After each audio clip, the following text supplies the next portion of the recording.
We'll wait for...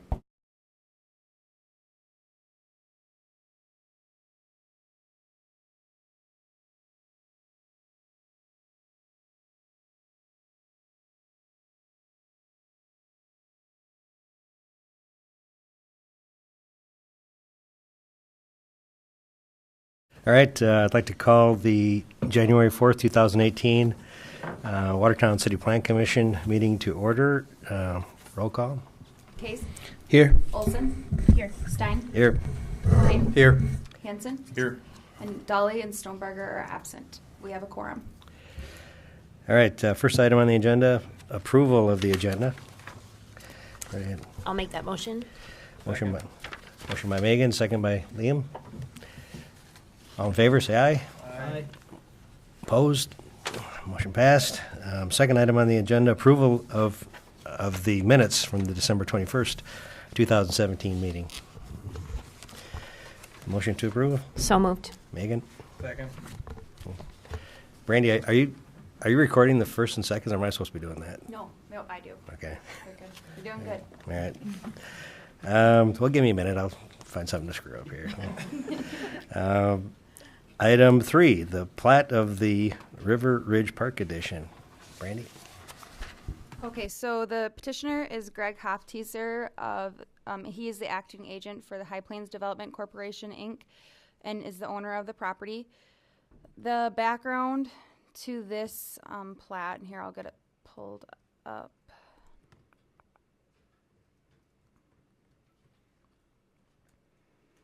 And in this location, on June 8th, 2017, the Plan Commission approved the updated preliminary plan of River Ridge Estates with the following conditions.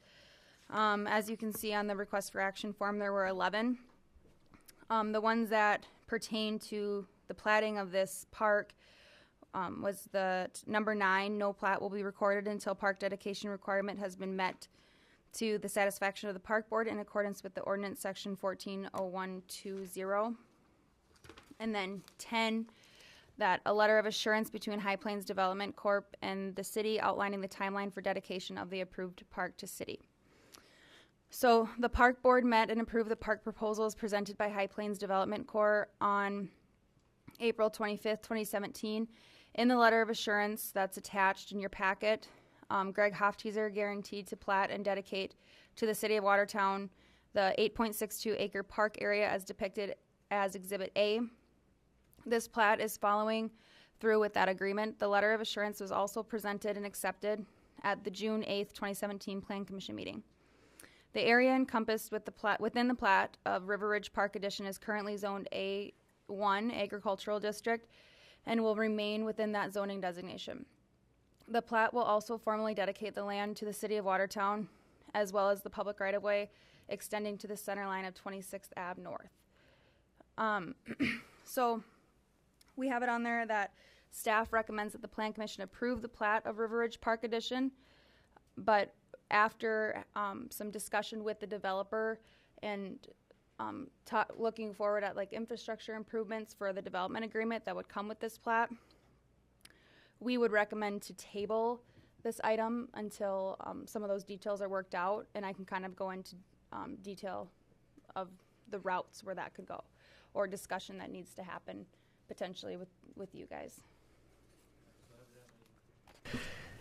Evidently, there's some issues that have arisen with this particular plat edition that were unique as compared to some of the other plat editions up in this area then?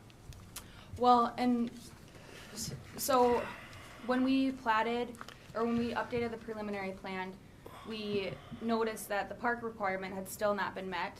So the Park Board and Plan Commission wanted to make sure that that ordinance requirement was taken care of and completed.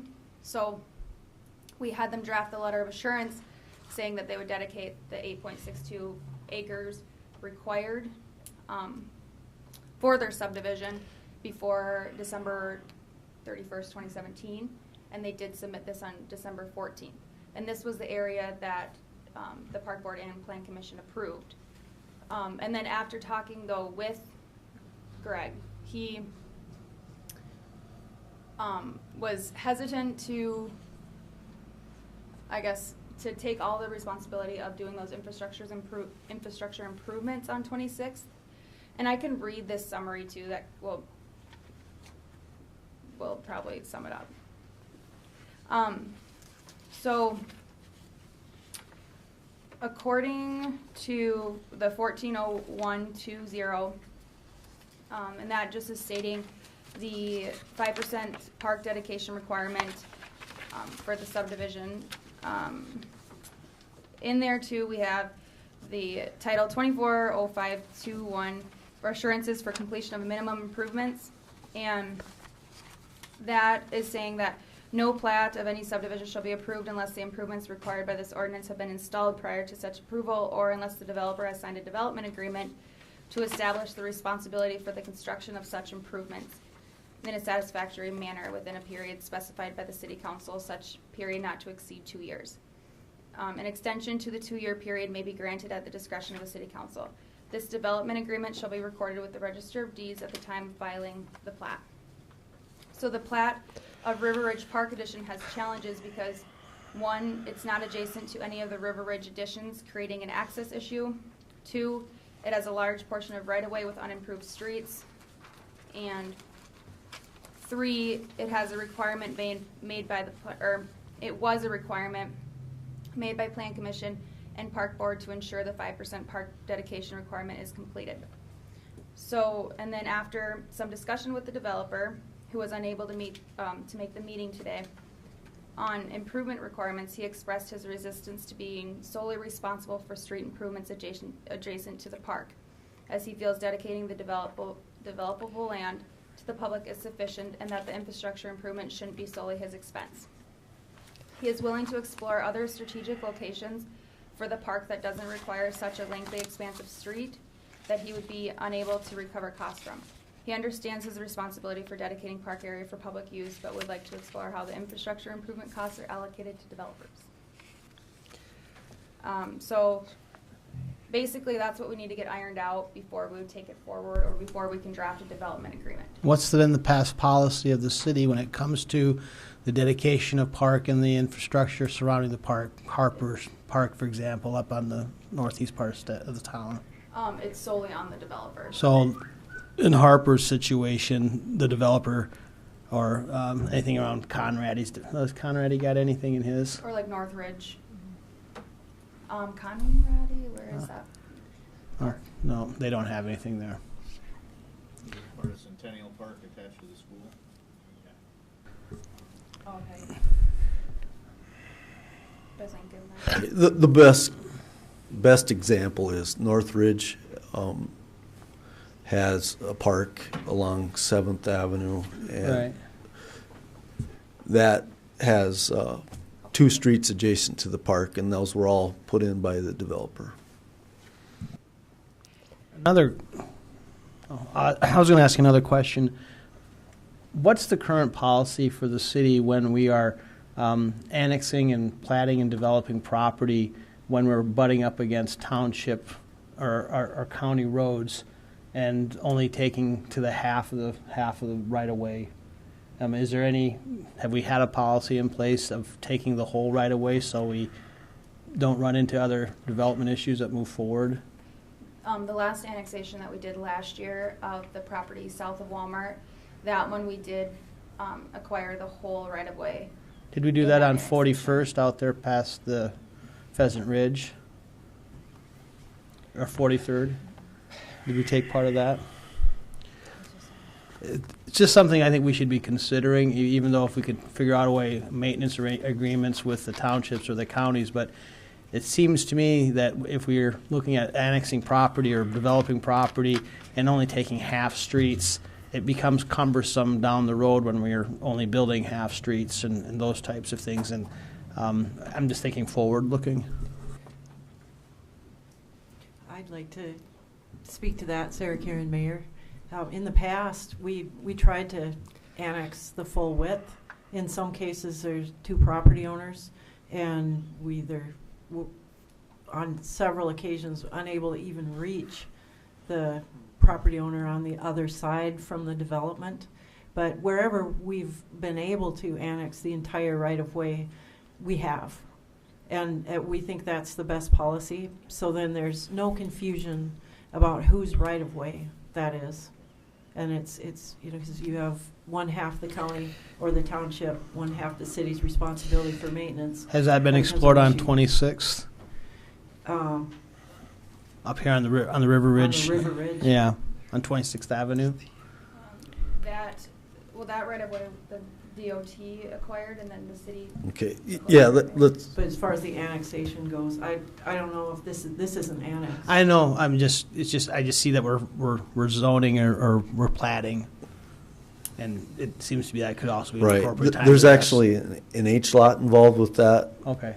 area too. The city acquired the H lots from the DOT, who gathered up all the land in order to make the north corridor become a reality, and that north corridor has been subsequently abandoned, more or less, right now, I would say. But the city proactively acquired those H lots, but that doesn't mean that we've got the dedication then of the original right-of-way yet, so that this plat would attempt to address that.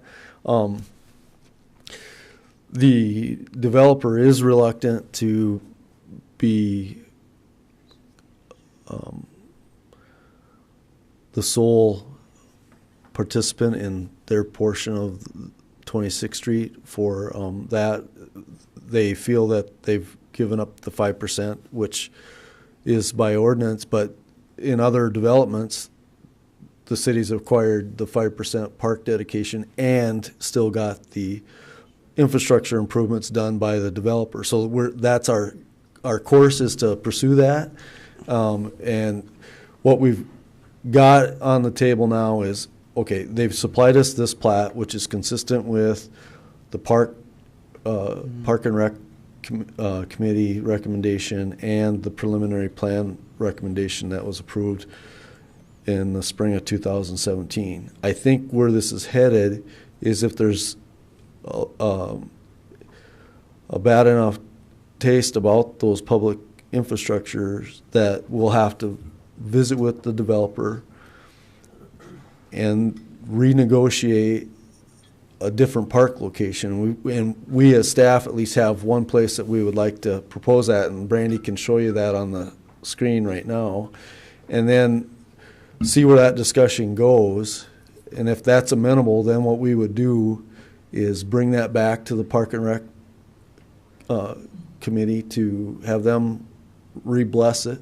We'd probably change the preliminary plan and get this moved to a different location that's more acceptable to the developer based on the cost. But we're thinking something like where this red box is shown might be doable. It's still got some infrastructure beside it, but certainly a lot less than his other commitment would be. And so we're trying to set up a meeting with the owner, and what if where this goes is this direction, what we would do is, or I'll back up. What we're going to recommend to you today is that you table the plat that's before you. Right.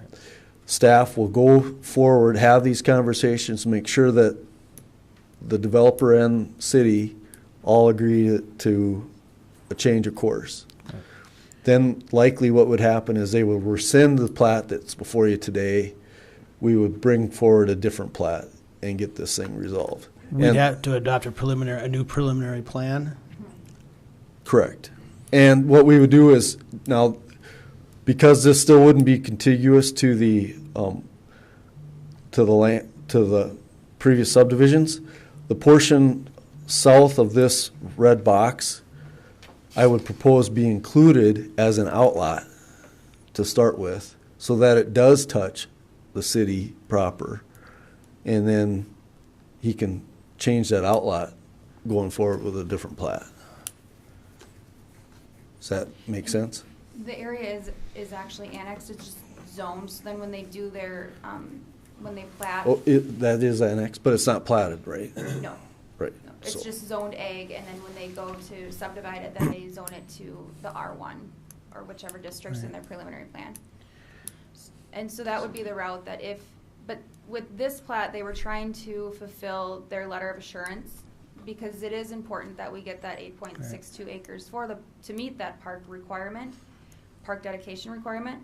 But then when we had conversations about the infrastructure, there's more strategic places where he will have to put in, 26th Street, he would still have to improve to a local street standard. It will need to be upsized because it's a minor arterial in the comp plan for land use. But then at least he can recover some costs potentially for the infrastructure. Would that apply to 2nd Street, or is that a major collector? So he would only be required to build what the normal... Yeah, His cost participation would be for a normal residential road, and the upgrades to the collector would be borne by the city. Is that correct, Mayor? That's typically the way it's done. The council would have to Yeah. authorize Yeah. that, Yeah. but there's no reason that they wouldn't. Right.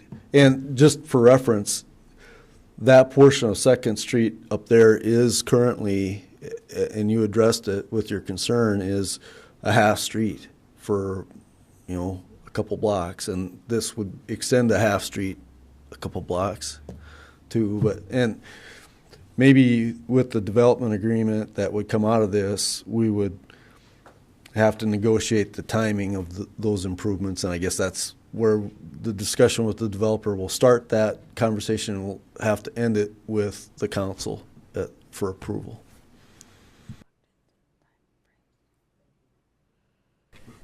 And from your discussions then with the petitioner, they're in favor of tabling this then too until you can work out some of those details and Yeah, such. it's not, he submitted it to fulfill his letter of assurance. So it's not pressing, but he would like to explore other options.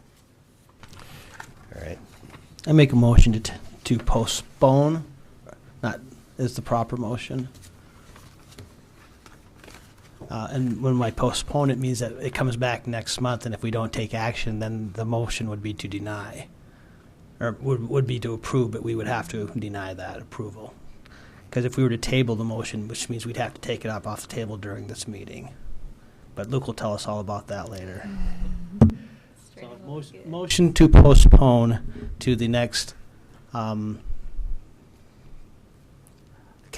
have to postpone to to January. You just keep kicking the can down the road. Okay. You can go meeting by meeting. Okay, postpone to the next scheduled meeting. Unless there's January a 16th. second item. That's 2 weeks. If they don't come back, we can postpone it again. But we can, but we can't postpone indefinitely either. Well, but this plat, they won't be able to just bring another plat because they'll have to bring it to the park board and But then bring a preliminary plan update. but then they have the opportunity to rescind at the next meeting. So we're postponing this decision Okay. until the next meeting. That's my motion. Second? Second. All in favor? Aye. Opposed? Motion passed.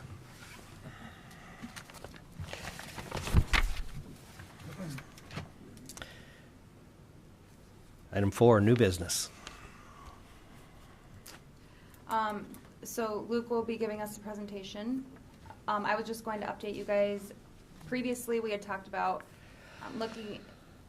forming a committee about adding resorts in the R1 single-family residential district, and that you had asked us to form a committee in January, and we are putting a list together right now, and we should be able to be in contact with those people next week, so then we can keep this moving forward. So then we can eventually bring something to you guys for amendment. I have it on here too if you want. And then I'll get out of this chair. Get me going. I think so. If I can remember where I put Make sure I sent you the right one. Let's just do that. I don't even know where I put it, to be honest, right now. All right. Is it me? All right.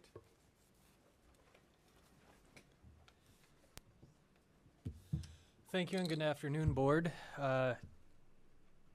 Thanks for the chance to come and speak to you. The presentation will be real similar. I've handled this presentation a few times, a lot of different places, including in Watertown. Some of the information will be a little bit similar to what we've done a couple years ago, but some of you weren't here a couple years ago. I'm Luke Muller, for those who don't know me, a planner with First District Association of Governments. I serve as zoning officer in that job. One of the other positions I've got is I serve as the president of the South Dakota Planners Association, which is a group of lay planners across the state, and we try to help each other out and do some education amongst just for planners and help each other out. One of the topics I spend a lot of time on is I do a lot of trainings across the area that we work with in First District Association of Governments. And what I'm going to talk about today, I've got about what amounts to 6 hours. So strap in, and we will sit for the rest of the night. It's about 6 hours of presentation that I figure we go over as you get time over the course of the next year or so. And it starts at a very high level, more about, some of the things that it's a real handy time. Of course, 6 months into you doing this gig that we're going to teach you now what you've been doing for the last 6 months. But talk a little bit about what sorts of permits are out there, how you're handling them, and just kind of mindset a little bit from an ideology. And I figure we get into a little bit into meetings, but not so much into public hearings, because I'm going to watch to see how much of your eyelids I see, and as I start to see more of them, we're going to call the game for the day. But from today, we're going to talk about permits and then a little bit into meeting, and so that's where I'm going to start as far as just the zoning ordinance itself and the permit process, or the permit pyramid, as I guess we'd talk about it. And on this pyramid you see here, you've got more and less discretion. At the top, you got less discretion as far as building permits. That's basically when Ken gets a building permit application, he's got a narrow box he can look at. Does it meet these things, yes or no?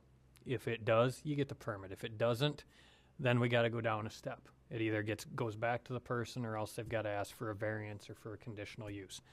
And that's why oftentimes, and this is the part where I become the apologist for the staff, in some cases that's why sometimes staff gets the rap of, well, you're rigid, you're only thinking in the box. Well, that's because the ordinance is written that we're supposed to only think in the box. And so staff comes in that way, handling that.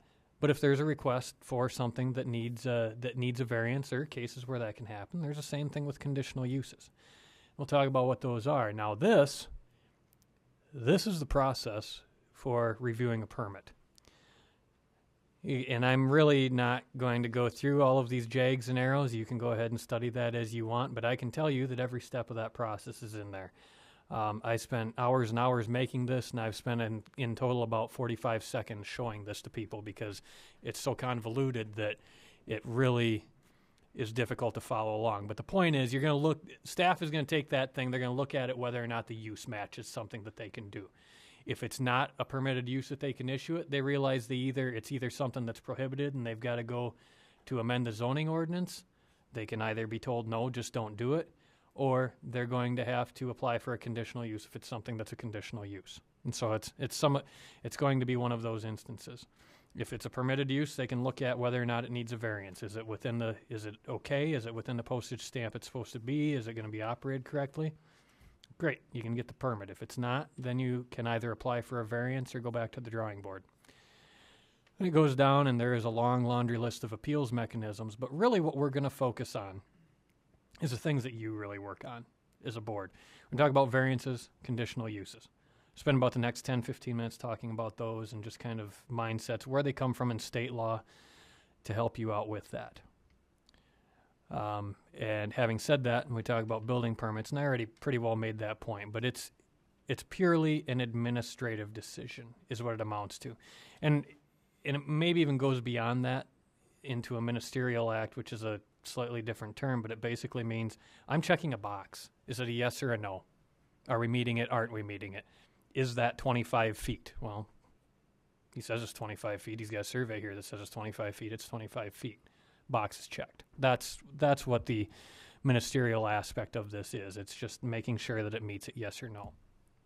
If we find something that doesn't meet the ordinance, that's where the variance comes in. And you've obviously had a few variance requests in front of you.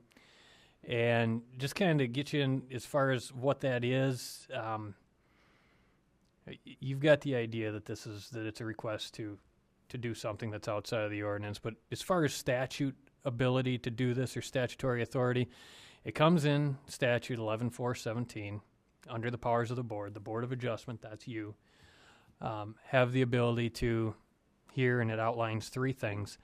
But number 2 is to authorize, you're allowed to authorize variance from the terms of the ordinance where owing to special conditions, a literal enforcement of this ordinance would result in unnecessary hardship. And so the bottom line is that's what you're keeping in mind as you're issuing variances. It is not a case of, well, it'll be easier for them. Well, easier is not what that's about. It's about, it's an unnecessary hardship that is unique to this person. We'll talk about that in a minute. But that's where the statutory authority comes from. From a standpoint of your ordinance, then you list that into your ordinance, and you've just got defined in there, and I'm not going to read totally from your ordinance, but it summarizes what number 2 says. You're granting relief from the provisions of the ordinance as applied to a specific piece of property. One thing that's important to note, though, and I don't always get into this, but it's important to keep in mind, note how in your definition it says that it's a relief from the provisions of this ordinance as it applies to the specific piece of property. It's not to that building project. It's to the property. So if I grant a setback variance to allow me to be 1 foot off of the property line, it's not just for that 8x10 shed. It's for the whole property line. That line's been now moved. You can perhaps specify where that winds up being, maybe through findings to specify here's why.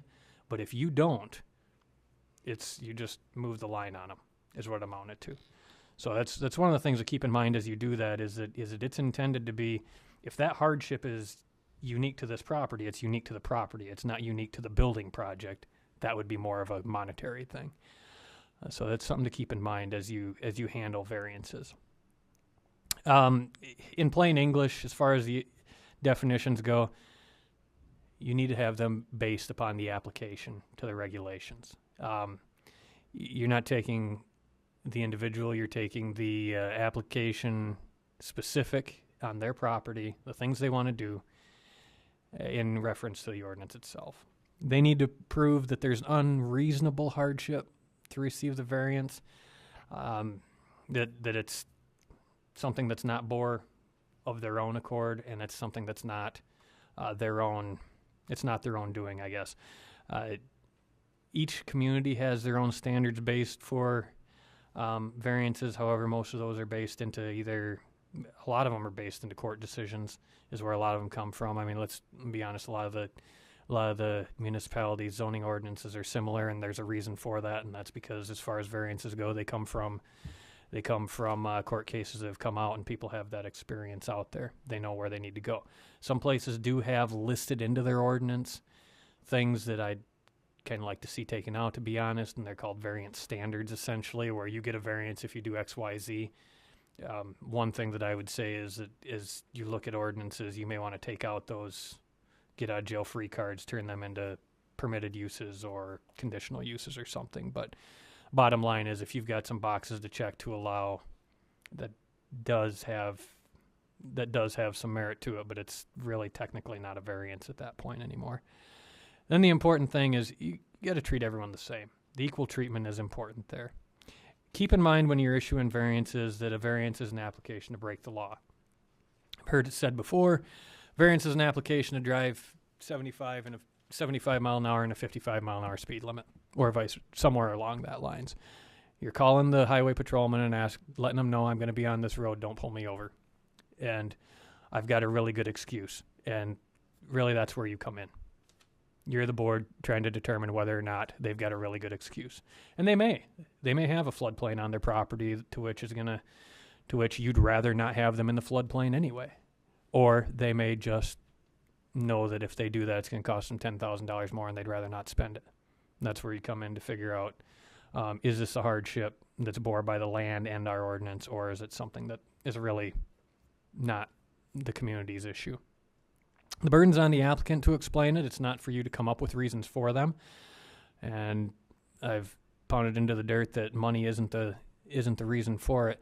But one of the things that I would encourage you to do, and I've said this before in this town as well, is that from time to time, especially early on in the year, at the end of the year, maybe once a year, it's good to go back, take a look at the inventory of variances you've issued in the last year or so, or maybe the last couple of years. If there's a variance you keep issuing, clearly it's not that important of a rule. Because if you get to a point where you look at it and you say, in these 3 instances, we keep on having people come in and we keep granting this variance, you may need to change the rule. And that's really what that comes in for in the future, is you take a look at that and you help yourself write a better zoning ordinance. And I always keep the headline on this slide here, the Avoiding Idiotic Variances, which made me feel real comfortable to see this was written. This Lane Kendig was, I believe, out of Pennsylvania with the American Planners Association. Made me feel real good to know that everyone issues variances and feels like they issue several of them, and that's just kind of a planner thing that we see that. But one of the things that we do, that I do tell people, when we issue them regularly, if you're consistent as a board, that's really a major key, is that if you're going to be consistent, you want to treat everyone similarly. The only ones you issue, I'll give an example out of the county. They do issue quite a few variances, but they wind up being the same request is what they are. And that's one of them that I'll tell you, it's one that as the county is revising their ordinances, they're going to turn that into a special type of a use as opposed to variances. But you see them become the same sort of thing. That's where you see some of them. So anyway, in your ordinance, you've got specific criteria for evaluating them. You're familiar with them. But what's important to look at, you've got 1, 2, 3, 4, 5 bullet points into there that have a lot of subpoints into it. These are and statements. They're not or statements. They're not, I checked one of these boxes, so therefore I get a variance. It's all 5 of these are supposed to apply. So we're supposed to have special conditions that don't generally apply in the district. So meaning that something's happening here that not everyone else has on their property. Maybe this was a lot that was platted in 1910 and it was only 4,000 square feet at the time. Okay, not every lot has that problem. Everyone else may have 9,000 square foot lots. Variances are not allowed to be granted if they allow a use that's specifically excluded in a zoning district. That's called a use variance. If you're issuing use variances, you may as well not have zoning. You're basically just legislating on the fly at that point, saying that I can, sure, do that here too. So that's why you don't do that. You're legislating on the fly the proper way. If you think it's a good place for this sort of a use, but it's not listed, step back, time out, amend the zoning ordinance. Let's let them do it. It doesn't mean never, ever shall they ever, but it does mean it does take some time to go through that process because it's intended that the community gets a chance to review whether or not that's a good use for this district, not just this property. You need to review whether or not the strict application would deprive the applicant of any reasonable use of the land. And loss in value shall not justify a variance within your ordinance. I kind of breezed over that part, but depriving the applicant of any reasonable use of the land, the point is that it's not depriving the use they want to use, it's any use of the land. It's something that would be allowed in the district. The other couple, and then I'm going to back off from being so lectury here,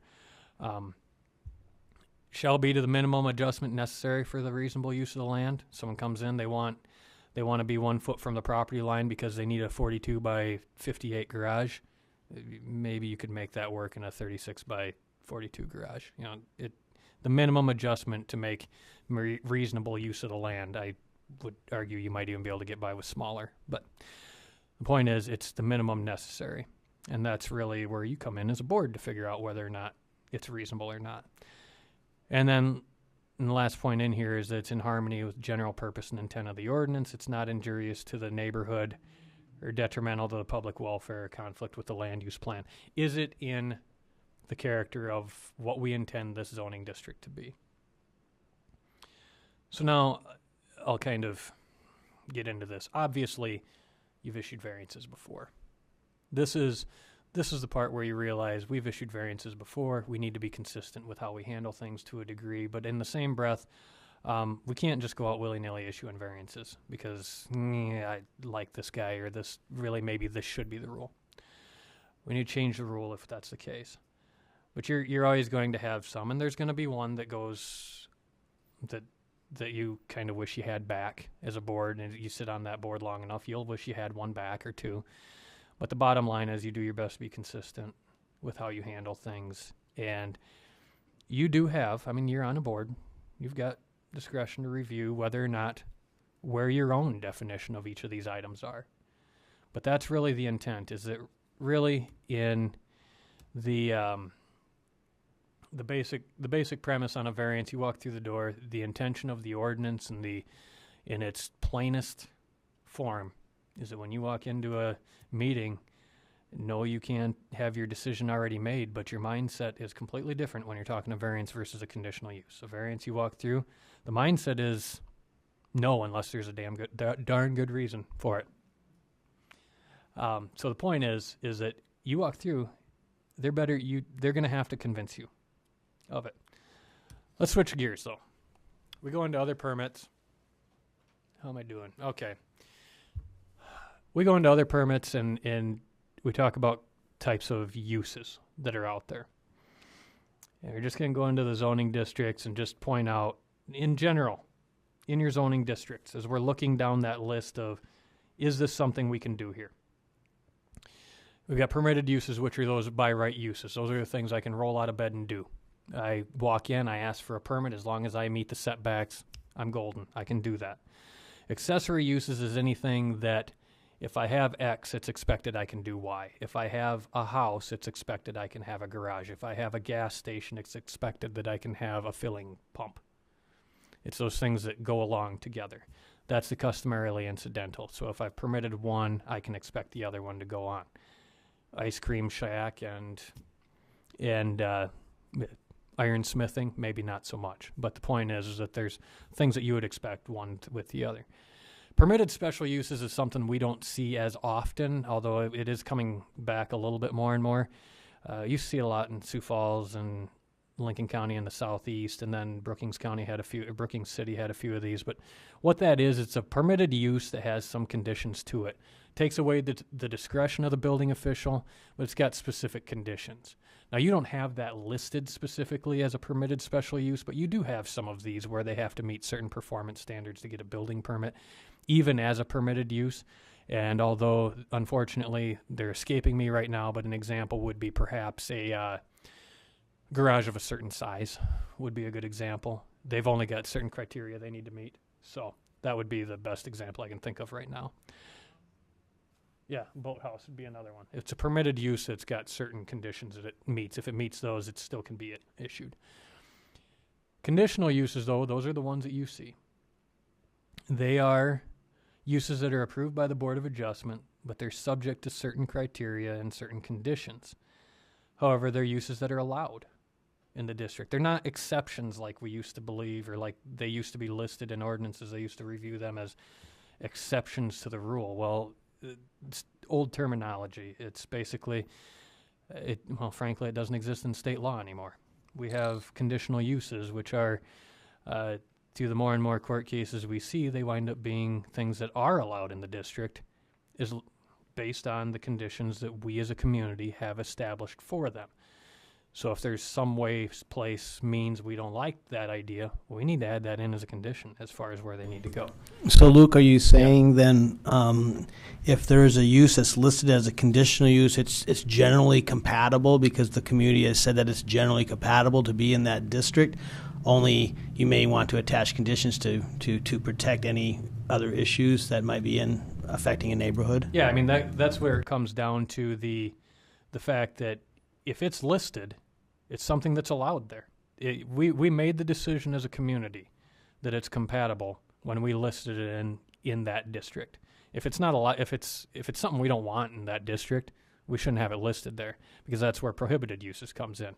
If it's not listed in the district, it's not something you can do there. So the point is, if it's something if it's something that's listed as a conditional use, it's compatible already. That question is there. The compatibility more comes into the palatability, is the way that I refer to it with people. I mean, you do have discretion as a board, but it's very narrow as far as where that goes. You've got to have a specific criteria that you can measure, a measuring stick, basically, for where it comes in. Oh, I got some fancy animation into this one. So, bottom line, conditional uses, the process, they make an application. You need to publish notice at least 10 days before the hearing and notify adjacent property owners. Here you're sending to adjacent property owners, right? Not within a certain distance. I'm looking around for Ken. You send it to adjacent property owners only, right? Generally. Yeah, okay. But there's you have a, special ones. yeah, that's right. I forgot. Instructions where we go beyond just the adjacent property. Okay. And where that comes from, the notification specifically, and we hear this from time to time in a meeting, I didn't get notice or this or that. What it comes in is the communities will identify how they go about doing that. This just comes in on the statute 11-421 as far as providing due notice given to the parties of interest. Standard has been, most places they'll go with this. Adjacent property owners, some of them go so far as to say 200 feet, but that's typically more on a rezone than anything. But, you know, we will see that a few times. But basically, it's adjoining property owners across the state. Could you touch on that again? So conditional use is for the property or for the business on the property? Very good question. A conditional use permit is generally for the property itself.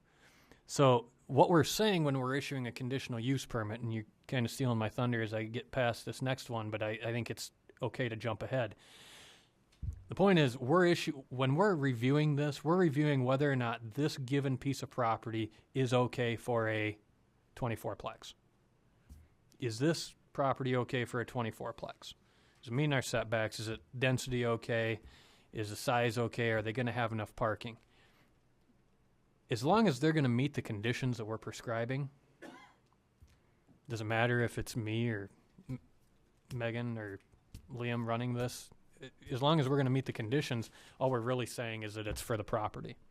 And so that generally it, although you can specify as a part of it whether or not it's transferable, though I'll caution you, in doing that, you run that risk of going down the door of, okay, now I'm selling this to this next person, and that's a bite of the apple that might come back and biting yourself instead of that person, because you add a condition that's overly burdensome, then you got to prove why you're adding it for the person that's sitting in this chair versus me, and that can be a trick. Well, isn't the bigger question is if the community issues a conditional use permit for a gas station, and as a condition of that, I build this gas station and I turn around and sell it to Megan, but now if it's not transferable, Megan has to come back in, and maybe because I was a bad gas station operator, the neighborhood doesn't like it, so Megan can't buy that. Mm-hmm. By making that happening, you've devalued the property that you've issued me a permit before, which then leads down the road of a possible takings issue, or per se takings. That's the bigger problem. Is it, and it could be based on, no, we're not going to transfer it because Todd did a bad job of running it, or it could be the other way around too, that Todd's not allowed to sell it to somebody because they had a problem in Maine one time 35 years ago. And they cleaned it up, but, you know, we want to add 7 conditions that we know that person can't meet. Or maybe Megan's not from around here. Mm-hmm. Yeah, okay. That's why I used Maine. But that's exactly the point, is that it's a long way to get to your answer, but, I mean, you're issuing the permit to the property, the use on the property, not necessarily the person doing it. They change the use, yep, we come in, we get a new permit for it. They're doing the same use by the same conditions. It makes perfect sense to keep it going that way, because you really run your risk of running yourself into a brick wall. Just for my own education here. So some months ago, we issued a variance, or I don't know if it's planning commission or board of adjustments, but for a laundromat to put in video lottery.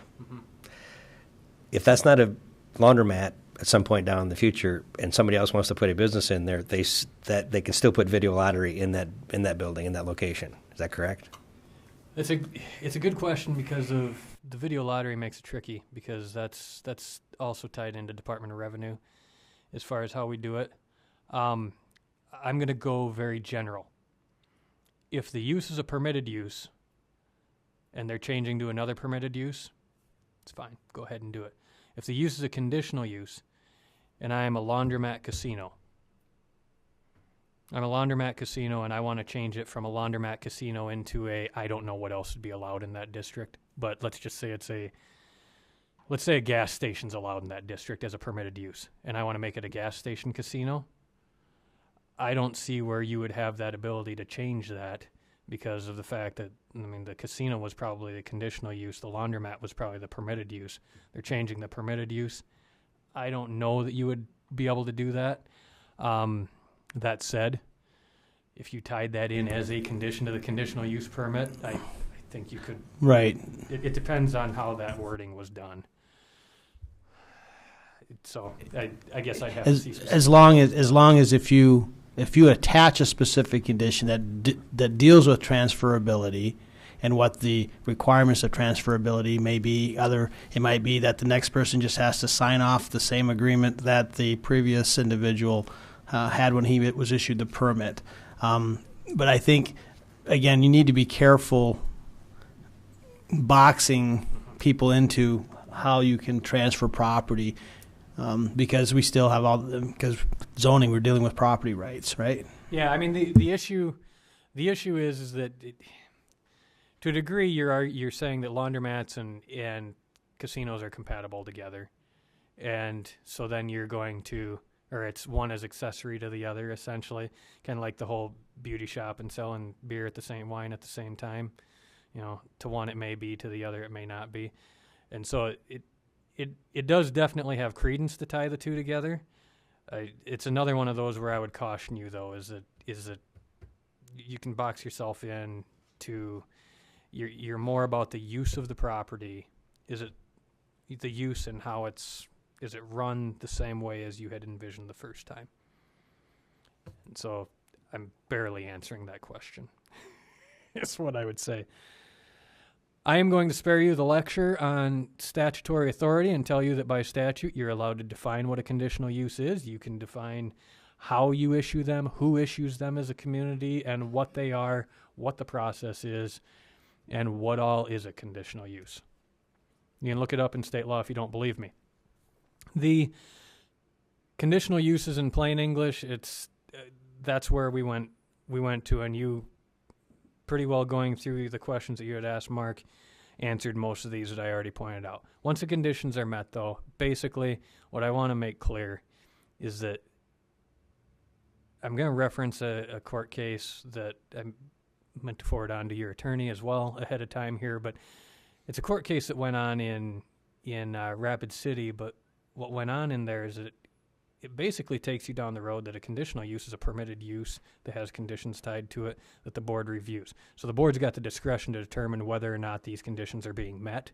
And, they're looser. But you also need to provide a measuring stick, and I'll get into that in a second. But the standards should be clear and objective. The approval needs to be based upon factual findings, because you are a quasi-judicial board. You're a board of adjustment. You're supposed to be making findings. But once the conditions are met and the proposed use is supposed to be allowed as a matter of right, it's important, though, that this permit is issued to the land for the use, not to the person for what they're doing. So that goes back to what you had said. I want to get into some of the specifics about issuing the permit once they get the meet the conditions, because Mark, you've been on. No, you're the one that's been on the board probably along. You and Jason have been on now. You've had issues, I'm sure, a few, but hasn't it been a while since you've had one that you've packed them in for a conditional use permit? Don't you think? can you think back to one that had a bunch of people in here? Aside from that rezone or whatever, that was the... Yeah, it was a rezone, though. I mean, I can't think of a conditional use. Thinking back, I mean, I think the last one was probably a group home that we had, and that would have predated both of you guys. I'm not sure if John was on at that time, but we'll hear another one that I think of is we had several runs in this community at a place that wanted to sell beer at a restaurant in a C3 district on Kemp Avenue, and that one also came through, and there were some things that came up that kept echoing, and about that same time, I think it was 2008, 2009, there's a case out of Rapid City in which something that you could hear or see happening here where they denied a casino is what it amounted to. And at the hearing, the people came in and said, this is going to blight our community, this is going to be a start to having a casino district, and we're going to decrease our property values. So what happened is at the hearing, these people said that, and the actual applicant provided testimony and documentation that said that, well, actually, here's where our casino is over here, and we don't have more casinos, and our property values are not going down, so that hasn't happened. And so ultimately, the city wound up denying them anyway and said, well, no, we're going to deny you because you're going to cause a blight and you're going to decrease property values. And ultimately what they did is they said that they denied it. The only conversation, they really didn't say this is why, but they denied it, and then they just basically read their rules and said, well, it doesn't meet our 7 things in here. We're done. Those are our findings, and they walked away. And in the end, that ultimately got appealed to circuit court. Circuit court said, no, you made a bad decision, and then the Supreme Court said they made a bad decision too. And basically, I'm going to specify a couple of things out of that lead us down this road is that the council, and they reference the council as far as establishing the rules and then board as issuing the permit, but they're also they review the same permits. So bear with me when I say council, think Board of Adjustment, and I'll kind of blur them. But the council only considered the ordinance's stated criteria at the end of discussion, not during it. Not during the discussion. They didn't say, how does this relate to that? Little more than repeating the ordinance's language as part of the motion. There was no discussion of any comprehensive plan or its objectives. The point is they really didn't tie the application to it. They just said, well, here's our ordinance, and no. There was no because statement. They didn't provide any evidence of diminished property values, despite the fact that that was really the only thing the court could really find as a reason for denying it, because that was talked about, and they didn't really have any hard evidence. So it basically said, and I want you to read all of that, although I'm not going to. Basically, in general, the definitions that you're applying cannot be made of differing views of various council members. That 3 of them said, this is what I think. 2 of them say, this is what I think. Well, that's good enough. We're done. We need to have basically what they said, and literally an applicant has the right to know what is permitted and what is not, why the application fails, and what can be done to correct it.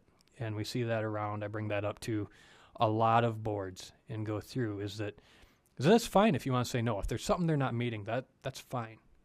But they do have the right to know, okay, what part of this measuring stick didn't I meet? I need to have 6, but I only had 5. What was I missing there? And so that's where, as a community, when we're writing these rules and we're writing in, we've got this use, that use, we need to be cognizant of what are the things, as long as they check these boxes, we're okay with. In the end here, it's more of a thing with the need for findings, but the council, when they made their decision, again, appeals of the planning commission go to the council. They essentially act as the board in that case. They made it with no factual record. They really had no record other than just, here's the copy of, I forget what section you have, 210204 1 through F. Here's the copy of that section. Basically what they're saying is they handed them the copy of that section, said no because of this, and that was it. They really didn't give them any definition or indication as to what it was they weren't meeting within it. So the point is, it's basically a case of if it's listed and they can present a case as far as them meeting the conditions, you're going to have to give them a measuring stick as to what part they're not measuring up to when you issue the permit. The part about the conditions, they're continuing obligations, though. Keep in mind, when you issue this permit, it's not Todd, Megan, and Mark, and Blake, and Liam, and Jason, and John issuing the permit. It's the City of Watertown Board of Adjustment. So when someone walks out that door, they've got a permit from the Board of Adjustment. And so just because 6 years from now, there are 3 new members on the board, and they thought that you guys weren't all that right with what you were doing, they don't get to redo, because the town already said they're okay. It's the town. It's not just the people sitting on this board. And that's where I make that point about be careful if you're having other bites at the apple. Have a clear criteria as to why you would get rid of it. So in the end, you've got these sections. The one thing I wanted to caution you on is that, okay, so I've made that point now, right? You've got to have specific criteria that you're issuing these. You've got your general criteria. That's 210202, 2B, 6, A through H. And I know you've got that memorized by heart, but those 5 conditions are in there. Those are general for everything, all of the conditional uses. You've got some where you've got specific, some specific criteria set for, like home occupations, manufactured homes, wireless cell towers, specific use offices, which I'd really like to have a conversation about some other day, but not in here. Bed and breakfast, campgrounds. There's probably a few others, but those were a couple that I could come up with. But what are those 6 bullet points? I went through and just counted the number of listed conditional uses you have in town. There are 129 listed conditional uses. Now, granted, a lot of them do duplicate, but let's just assume they duplicate over all, 9 of your zoning districts. That's at least 13 in every zoning district. That means you've got well over half that all you've got to go off of are the 5 general things. So are you recommending, Luke, that as the city moves forward in their conditional uses, that they need to take a look at what some of the minimum standards should be that the board should be looking at for guidance when issuing a conditional use permit? That's exactly what I would say, because you really need to hone down specifically what it is okay and what isn't okay. And frankly, some of these, like I said, I was looking in one district. I think we've got somewhere in the neighborhood of 30 conditional uses. Ask yourself if you really do think they all need to come to you. They may just be okay. They might just be fine if we do them. Do we really need to see those? Are they permitted uses? It's just one of those questions as you review these districts. Look at that and say, we might have 30, we only need 6 of them. Or maybe if they trip these 3 buttons, maybe we don't even need to see them. So it's just something you want to look at. But you rely on the where, the how. One of the things, and I think everyone on this board is familiar with the fact that we do have some one-size-fits-all zoning districts in our community that may need to be split up a little bit to point out that there's a specialty here, that this is maybe okay over here but not okay over there. Well, let's not do that by variance or conditional use. Change the zoning district, for crying out loud, and just let it be okay. And so that's one of the things that we want to look at as we update zoning ordinances and look at that, and I would say that's a sooner than later thing. And so I could happily go into getting to Luke, before you do that, would you go back to that I'm not going to. other uses in general character? Yes. What were you talking about All there? right, so many of those listed are duplicated, but this is one.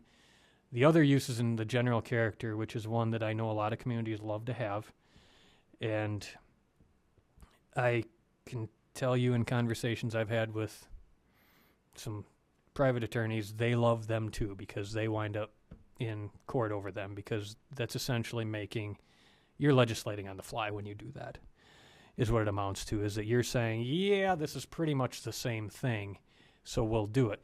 The whole intent of zoning, and leads into a longer discussion, but the whole intent of zoning is that it's prescriptive. It's saying what we can do on the property. And we do catch grief. You catch grief as a board. Staff catches grief, and everyone does that. Well, you're not letting me do that. It's not listed in there. We understand that. It's not a listed use because, frankly, at the time, we really didn't know whether or not this was something we wanted everyone to do. whether we wanted special conditions for it. We really didn't know until it came up what we were going to ask for. But once it's come up, then you go through the process and you actually add it as a use, public hearings, that sort of thing. That's the process to get a use onto there. Other uses in the general character is really just a wide open Mack truck that you can drive through. And think about that. We go back to this. What's the measuring stick on my other uses? And so the point is that my suggestion is that where you see that, you should no longer see that in your ordinance. And I do know that that does make it difficult.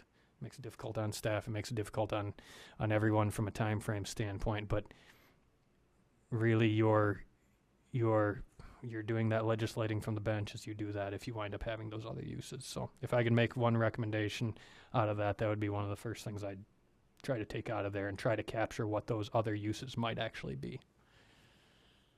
I'm not going to get into the decision-making process, which I think, frankly, is probably what you wanted to listen to a little bit more, because that's going to be a little more interactive. But this was more of the background, the conditional uses variances 101. And the next time what we'll talk about is hearings and just going through a meeting, some ways that I've seen in my 11 counties and our office has seen in our towns as far as how meetings can go a little bit more smoothly, as far as, and the towns handled things similarly. And it's not to say that it's not working. You never know, but there's always a way. Every place I've gone has said it would be nice to know this or that. So anything on what I covered here or anything that you thought you wanted to hear that you wanted to go now, just in case you're not there for next time? B. It's going to be when I'm invited back. I mean, generally what I wind up doing is we work with staff as far as when you've got a slow agenda day and try to do somewhere between 30 and 45 minutes. Because, again, this one is probably going to be the slowest. Otherwise, the rest of it'll be more interactive. But whenever we look like we're going to have 30 to 45 minutes that we can handle. So as of now, I don't know the answer to that. We'll kind of watch as agendas come up and go with that. Right, that, and also try to time it where, Yeah. we can get, because we don't have the chairman or the vice chairman here, which, perhaps would be important going forward. But yeah, with the specifically with I've added one hour to my previously 5-hour one, and that's a parliamentary procedure portion, which I'll kind of work through. It's something that I'm a geek, so I love it. And so I was surprised to learn when I was in agricultural education major that wasn't what all of the education majors were into. They wanted to do stuff with building and stuff. They didn't like running meetings, whatever. So anyway, the bottom line is we'll talk about that, but that's key. Your chair, you'll want to have them involved as well, and that helps you guys too. But anyway, I can stop talking now, and I'll pick it up next time I'm invited. Thanks, Luke. thank you, well done, appreciate it. We do have one item of old business that we'd like to give an update. Brandy, you want to give an update on Pheasant Lane?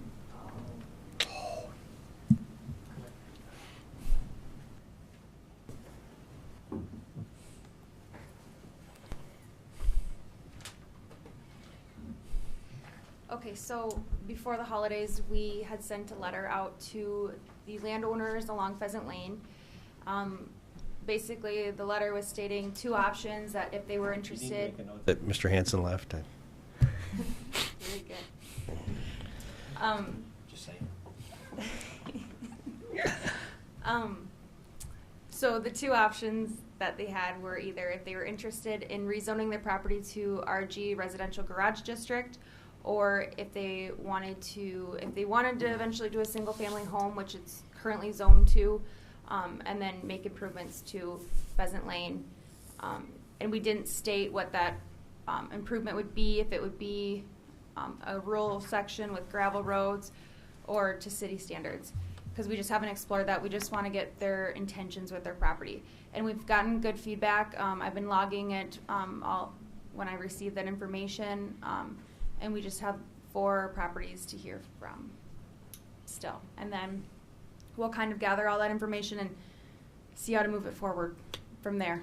But that's at least getting what people's intentions are. Right. I think the most important thing from my perspective of having this, come up a few different times, if we're making some progress, I see Pat back there. If we feel we're making some progress, then I think everybody would be satisfied with that. I think that was one of the frustrations before. It didn't seem like there was much movement, but if we're going in a direction that seemed to be generally consensus of making some sense, then that's all good. And Pat, do you want to add anything?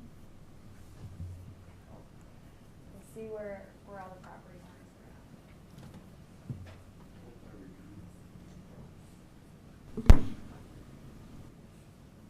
Any other questions from you guys? I don't have anything about Pheasant Lane, but something Luke did bring up about reviewing variances, and over the last year or 2 or 3 years, do we have some succinct way to look at what variances have been issued? Is there like a book somewhere or an index or? Yeah.